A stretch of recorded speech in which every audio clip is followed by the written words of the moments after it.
Hi friends, భారతీయ సనాతన ధర్మం అచ్చంగా భారతదేశంలో ఉన్నట్టే కాకుండా అదే మాదిరిగా ప్రకాశిస్తున్న 2 గ్రామాల కథ ఇది. అవును, ఇది జరుగుతోంది భారతదేశంలో కాదు, ఆస్ట్రేలియాలో 2 హిందూ సనాతన గ్రామాలు రూపుదిద్దుకున్నాయి. శ్రీకృష్ణ భగవానుని ఆరాధనలో, గోవుల పోషణలో, గ్రామీణ వాతావరణంలో కృష్ణ భక్తి తత్వం పరిమళాలు వెదజల్లుతోంది.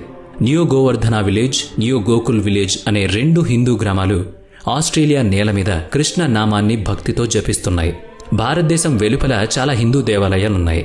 అయితే ఇలా భారతీయ రీతిలో 2 అచ్చమైన హిందూ సాంప్రదాయ గ్రామాలు నిర్మించబడ్డం, అది కూడా విదేశీయులే ఏర్పాటు చేసుకోవడం గమనించాల్సిన విషయం.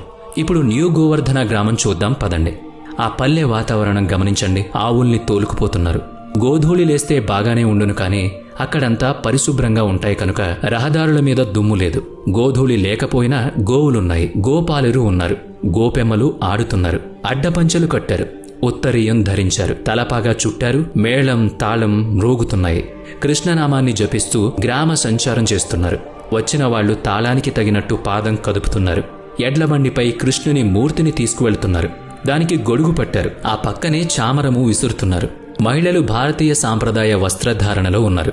ఆ మొత్తం వాతావరణం చూస్తుంటే ముచ్చటగా ఉంది. పశువుల కొమ్ములకు పువ్వులు చుట్టారు, మెడలో మువ్వలు కట్టారు. ఇప్పుడు న్యూ గోకుల గ్రామాన్ని చూసొద్దాం రండి. ఇక్కడ భక్తులు రాత్రంతా జగన్నాథుని భజనలో జాగరణ చేస్తూ ఉంటారు. బాలకృష్ణులు ఉన్నారు, గమనించండి. చిలిపి కృష్ణుడిగా ఉన్న ఆ చిన్నవాడు కృష్ణుడి మాస్క్ పెట్టుకున్నాడు, చూసారా? పిల్లల కేరింతల్లో సహజంగానే భగవంతుడుంటాడు. ఆ చిన్నారులు తమ ప్రాంతానికి ఎంతో దూరంగా ఉన్న దేశానికి చెందిన భారతీయ చింతనలో జీవిస్తుండడం కించిత్ ఆశ్చర్యంతో కూడిన, గర్వంతో కూడిన భావాన్ని కలిగిస్తుంది. మనం పరిశీలించడంలో అలసత్వం చూపిస్తున్నామేమో కానీ, లేదా సనాతనం అనగానే అదేదో గొడవ పెట్టుకునే మాటగా భ్రమపడుతూ ఎందుకొచ్చిన గొడవలే గమ్మునుందామని మాట్లాడక ఉన్నామేమో కానీ, సనాతనం అంటే స్థిరమైంది, ఏ నాటికి నిలిచి ఉండేది అయిన జీవన విధానమని, అదే ధర్మమని ప్రకటించుకోవడానికి బెరుకుపడాల్సిన పని లేదు. ఆ స్వచ్ఛత ఇదిగో ఆస్ట్రేలియాలో కనిపిస్తోంది. ఈ 2 పల్లెల్లో వికసిస్తోంది. ఆస్ట్రేలియా, ఐరోపా, అమెరికాలోని కొన్ని ప్రాంతాల్లో ఇలాంటి సనాతన హిందూ భారతీయ గ్రామాలు ఏర్పడుతున్నట్లు తెలుస్తోంది. ఆస్ట్రేలియాలోని ఈ న్యూ గోవర్ధనం, న్యూ గోకులం గ్రామాల కార్యక్రమాలు చూస్తే మనసు ఆనంద డోలికలు ఊగుతుందని మీరే చెప్తారు. ఈ 2 గ్రామాల మధ్య దూరం 700 కిలోమీటర్లు. ప్రపంచంలో పలుచోట్ల ఇలాంటి గ్రామాలు మరిన్ని తయారవుతున్నాయి. అన్నీ కూడా కృష్ణా విలేజెస్ ప్రాజెక్టులో భాగంగా రూపొందుతున్నాయి. జగన్నాథుని భక్తి తత్వాన్ని ప్రసారం చేస్తూ సనాతన భారతీయ ధర్మాన్ని ప్రపంచానికి పరిచయం చేయడం ఈ ప్రాజెక్టు వెనుక ఉన్న ఉద్దేశం.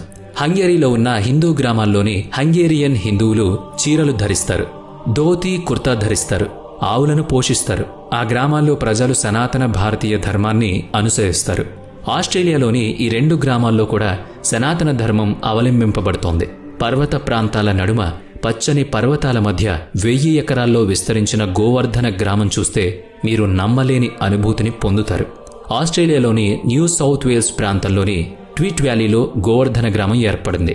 జగన్నాథునితో కలిసి గోవులతో సహా గ్రామ ప్రచారం, శంఖనాదం, మృదంగ వాదనం, తాళ లయలు, హరేకృష్ణ నామజపం, ఆ వెనుకనే సన్నాయి మేళం వింటుంటే ఆహ్లాదంగా అనిపిస్తుంది.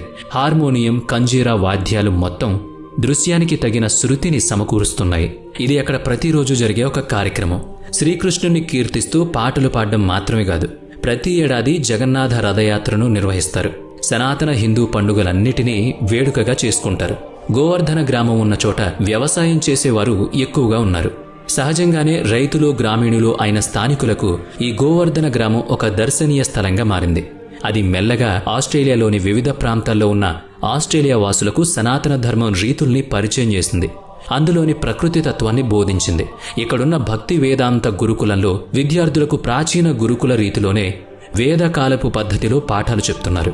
సంస్కృత భాష నేర్పుతున్నారు. భగవద్గీతను వల్లివేయిస్తున్నారు. దైవం పట్ల సమర్పణ భావాన్ని అలవాటు చేస్తున్నారు.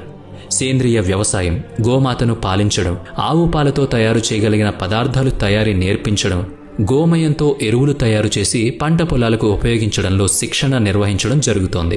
గోవర్ధన గ్రామంలోని కళాశాలల్లో ఏడాదంతా సనాతన భారతీయ నాగరికత, సంస్కృతి, సాంప్రదాయాల గురించిన వివిధ కార్యక్రమాలను రూపొందించి ప్రదర్శిస్తూ ఉంటారు. జ్యోతిష్యం, ఆయుర్వేదంలలో తప్పనిసరిగా శిక్షణ ఉంటుంది. ఇంతకీ ఆస్ట్రేలియాలో న్యూ గోవర్ధన గ్రామం రూపుదిద్దుకోవడానికి కారకులెవరో తెలుసుకోవాలి కదా. 1977లో ఇస్కాన్ భక్తుడైన సభాపతి దాస్ ఈ గ్రామాన్ని రూపొందించారు.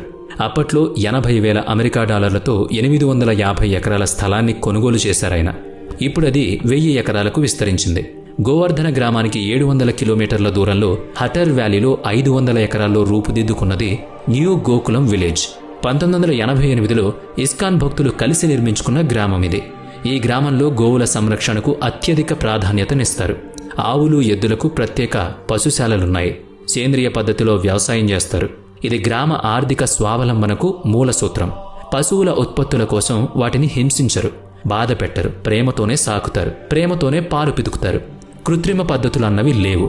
సహజ శైలిలోనే పశుపాలన సాగిస్తున్నారిక్కడ.